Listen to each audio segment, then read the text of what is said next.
And I do pray for the family and for the soul of Louise Sollowin and this grief that this city suffers, and all of us as neighbors and friends and family members, and for each one here, for the Catholic nun who was killed by a drunken illegal driver in Virginia, for Jamel Shaw, who was killed because he was black, for each one of these family members here, and thousands more. Remember that number again, 25,064. That's a 4-year tally. That's not a lifetime tally, that's a 4-year tally. It's been 5 years since then. That number is certainly larger. We have our work cut out for us, but each of us need to stand up and deliver the objective truth, and while we're doing that, we can still respect the dignity of all humanity. Thank you very much for all of you being here today. Thanks for the invitation. God bless you all. Government was to protect its people. And as federal elected officials, remember the days when all the leaders, no matter where they were, not in our day, but many years ago, the leaders got out front when it was time to leave the battle, when it was time to lead the people into some sort of a battle. You had the leaders in front. Where are they today? Where are those people today? The citizens of Omaha have been impacted. Louise Sollowin is dead. She's not the only one. And who is here to represent Washington, D.C. today? Where are the elected officials? Well, we have the guy who's been out leading the charge. I can't say enough about him. He's my hero. I wish he would run for president. I will run his campaign in my state. Steve King, please step forward and talk to us. Tell us what we can expect from Washington. And thank you. Thank you for what you do. Thank you all. Thank you all very much. Thanks for the welcome and for the introduction, Susan, and thanks for organizing this today. I knew some 2 or 3 weeks ago that it was important that we gather together, and I wanted to be as sensitive towards the Sollowin family as possible. And I asked both Bill and Teresa to write a story and a narrative for me so that I understood how they viewed Louise's life and how they viewed this terrible tragedy that now has become a national story. This was something that the death of Louise Sollowin, the violent rape and murder of 93-year-old Louise Sollowin, was a 100% preventable death. What we needed to do was enforce our existing laws. We didn't even need to pass a new one. Just enforce our existing laws, restore the respect for the rule of law. And so this tragedy that has gone so deeply into the Sollowin family and also into this community, into this area, and into this country is a tragedy now that highlights these tragedies that you see before you that have been brought forward here in these hands. Each one of these people that are in this picture are a victim. Some of them I know the families. I've met the families. I can see from the back side, although didn't know this display was coming, I recognize some of them. And I will tell you that I sat before the Immigration Subcommittee. I probably have more hours on that committee over the last 11 years than anybody else. I probably listened to more testimony than anybody else. I've read more testimony. I've read more reports. I've commissioned as many reports, or maybe more than anybody has in Congress. And I paid attention to this issue. When I first sat down as a member of the Immigration Subcommittee, and later on the ranking member of the Immigration Subcommittee, where I actually directed our witnesses that we had, there would always be at least one witness that came forward, usually from the Democrats. It used to be. Now not so much. It might come from either side. And that witness would testify about how many people died in the Arizona desert in an attempt to get into the United States illegally. And I would listen to that testimony, and those were human tragedies, every one of them. 200 and some deaths the first time I heard the testimony, and then into 300, and then 450 or so. I don't think the number ever got to 500, but that was always brought forward to us to tug at our heartstrings and tell us how much of a tragedy it was that people wanted to get into the United States so badly that they would risk their lives across the desert, and some of them didn't make it. But I also knew about the personal tragedies here in this country, in Iowa, in Nebraska, and across the country. These personal tragedies that are each one of them a picture in front of you now, and the personal tragedy for Louise Sollowin and all of her family that grieves so much at this memory of the loss of her in this cruel and barbaric way. But as I looked at the witnesses that testified that now 450 had died in the Arizona desert in a year, I began to ask the question of the witnesses as they came forward, and I would say to them, now I understand the magnitude of the human tragedy of those attempting to get into America illegally. Tell me, can you, how many Americans died at the hands of some of those who did make it into America? What's the price Americans are paying for an open borders policy? And witness after witness said, yes, I am an expert witness, that's why I'm here, but I don't have any idea how many. They could never answer the question. And one day, there was a former INS agent testifying, and his name is Mike Cutler from New York. And I asked each of the witnesses that question, and when I got to Mike Cutler, I said, how many Americans died at the hands of those who did get into the United States illegally? And he said, I don't know the answer to that, but I can tell you it will be in multiples of the victims of September 11th. Now that hits home, doesn't it? When you think about multiples of the victims of September 11th, 3,000 times something, 3,000 times X is the magnitude of the individual tragedies here in this country. One grave here in Omaha, another grave across the river in Iowa somewhere, 4 graves that I can think of outside of Cottonwood, Minnesota, 4 school children that were on a bus riding to school when an illegal alien cut across in a van and rolled that school bus off the side into the ditch. And 3 of those kids were killed instantly, and another one died a little bit later when they had to disconnect the life support.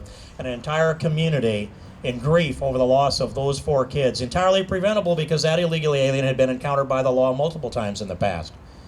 And all we needed to do was enforce the law. The law says that when our law enforcement personnel, particularly our immigration enforcement personnel, ICE, Border Patrol, and others, encounter those that are in the United States illegally, they are compelled by law to place them in removal proceedings. That's the law.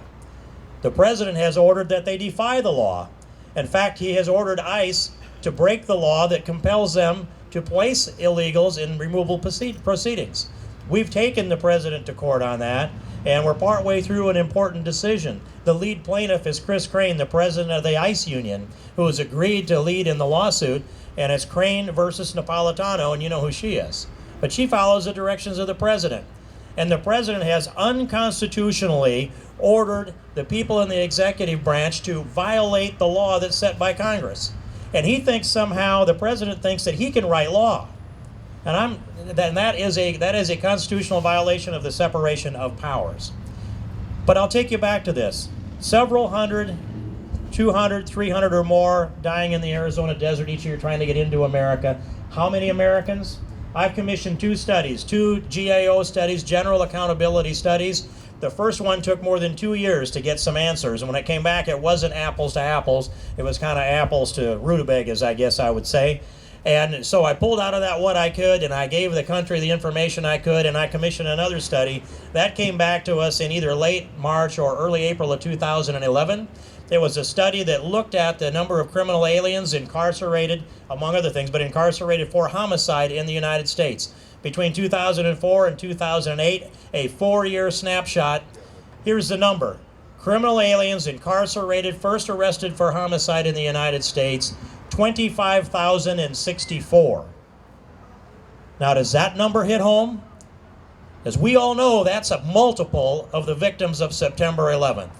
Divide 3,000 into 25,064, and you come up with a multiple of 8 plus. 8 times, and that's a 4-year window. It's been 5 years since the math on that was summed up together at the end of 2008. Now, I can't tell you that that number is more than twice what the 25,064 number is. Nobody's got a study on that. But it would defy any rational logic to think that it's something that hasn't grown very much. Yes, it's grown substantially over the last 5 years. You know that there are more and more illegal aliens in the United States. They do come from violent societies. And I'm going to tell you some blunt truth here. This politically correct society that we live in muzzles otherwise good people. There might even be some good people that we're going to show up here to speak today that have been muzzled by the politically correct oppressiveness of the broader society that wants to bring us all into some kind of a mold of kumbaya rather than rule of law.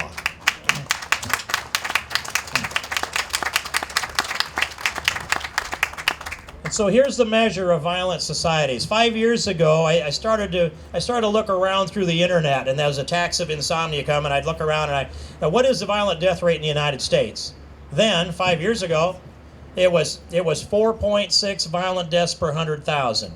Okay, that may not mean a lot. We're just looking at the statistic, but I can tell you that Louise Sollowin would be one of those statistics. And so I wondered, what's the United States violent death rate compared to those countries that are donating immigrants into the United States, and primarily illegal immigrants into the United States? So you just start going south. You get to Mexico. Violent death rate in Mexico then was 13.2 violent deaths per 100,000, U.S. 4.6. Well, 3 times the violent death rate in Mexico. Then I looked at Honduras. It was 9 times the United States violent death rate.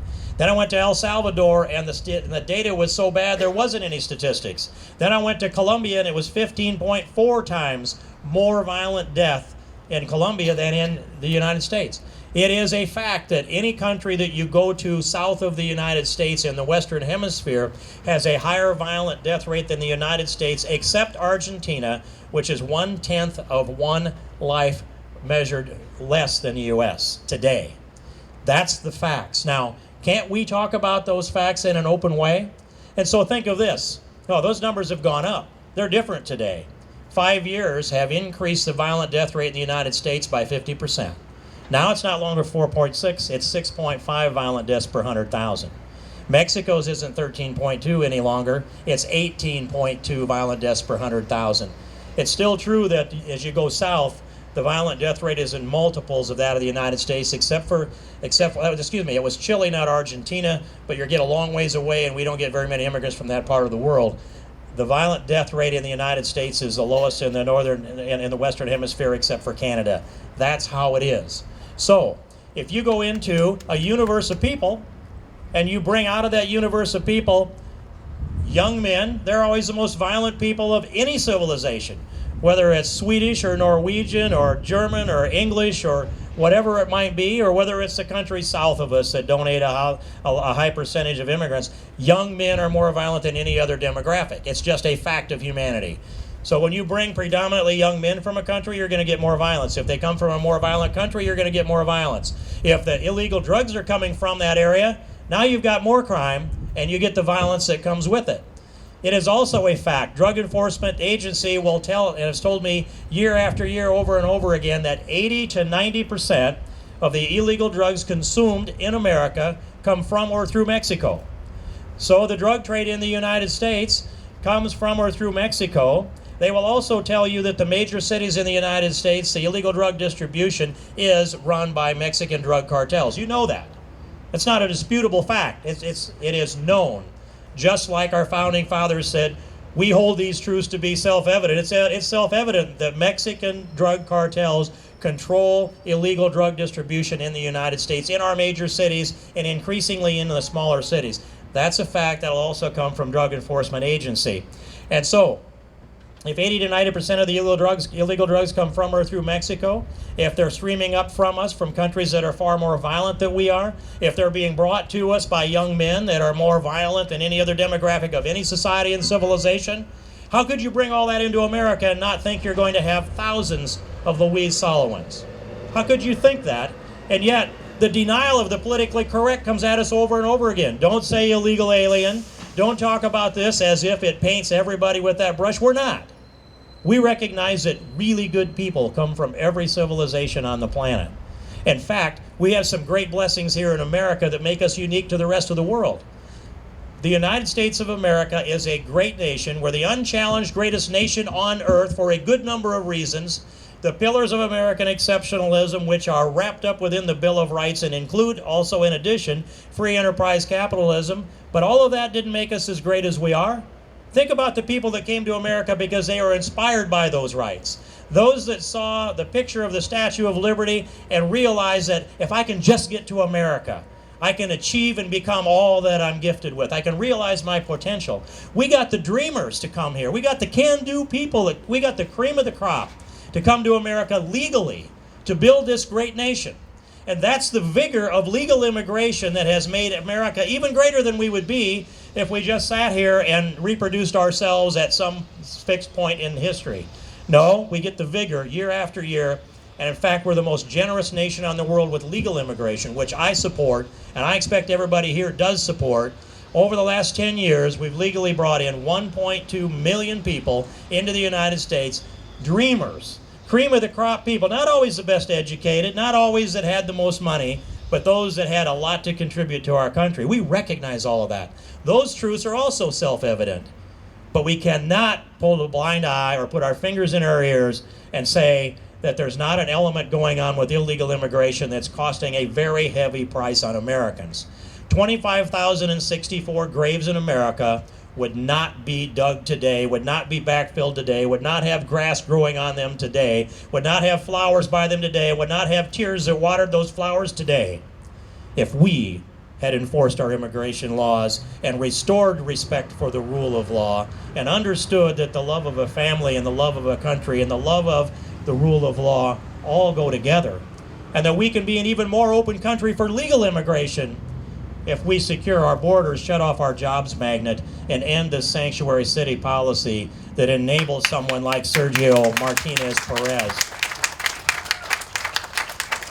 who will hopefully be indicted as we speak today for the murder of Louise Sollowin. And if these numbers, 25,064, don't hit home deeply enough, and that multiple that's surely greater than that over the last 5 years in addition, then here I just asked my staff, print me some of the stories of the lives of those that have been lost.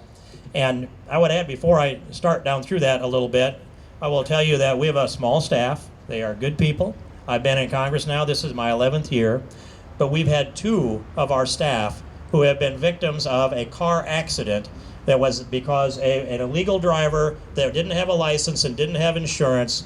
And the second time that happened, I sent my lawyer chief of staff up to that county, and I said, I want you to do all you can do to enforce the law so that I can understand why I'm hearing from my constituents how frustrated they are that they're victims of this kind of thing, and they've got to pay their uninsured motorist premium and go out and buy a new car, and that person goes back to work in the illegal job that they had.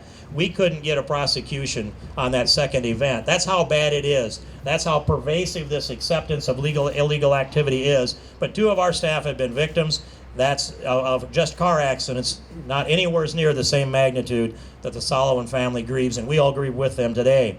But here are a series of these stories. I just print them for me. This is a random stack, and I looked down through it. Some of them I know. I'll just give you a couple headlines. You'll know this one. Illegal alien charged with raping 13-year-old girl in Nebraska. You know that one, just this past summer. Here's one about a canine dog that died in the line of duty. Mexican national charged in fatal DUI crash in Texas. That's another grave. That's another grieving family. Obama, how much blood has to be spilled before you defend our border?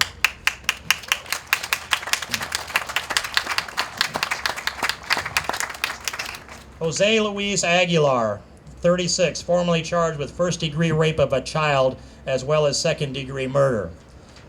Another headline. Andres Munoz, 23, ran through a red light and brought about a fatality. Here's another one, and I'm just going through this. Here's the one about Louise. And then, illegal alien charged with molesting 10-year-old girl in North Carolina. Why won't Obama talk about this black teenager? I know this family. His name is Jameel Shaw, Los Angeles, a young man who was a football star as a junior in high school. He was being looked at by Stanford University and others. Was walking home one day, just hung up the phone talking to his father, Jameel Sr., and an illegal alien who'd just been released from jail within hours went over and killed Jameel Shaw Jr., shot him on the street because he was black. That's not very politically correct. 13-year-old girl raped by more than a dozen illegal aliens in Texas. Justice denied. Illegal alien will not stand trial for raping a 3-year-old girl. That's just the start of this. Illegal alien charged with murder in Oregon. I can go on. Illegal alien charged with rape of teenage girl in Texas. Illegal alien charged with raping 90-year-old woman in Ohio. Illegal alien tries to sell his own daughter to a friend for $3,000. This is just a random selection that was printed to me, and obviously I've not been through every one of these stories, but I've heard many. I know some of these families. I see the faces in the backside here. I've listened to some of them testify before committee. I've sat with them in the private room and listened with them. I prayed with some of them. I cried with some of them. And every one of them scream out to us to preserve, protect, and defend the Constitution of the United States, to restore the rule of law, to secure our borders, have a decent respect for the founding fathers and the greatness of America. While we have respect for all humanity, there is a dignity for every human being. But we must not sacrifice the principles that build America because somehow someone has declared it to be politically incorrect to step up and tell the truth. And I hope and pray that there are more leaders that will step up and tell the truth.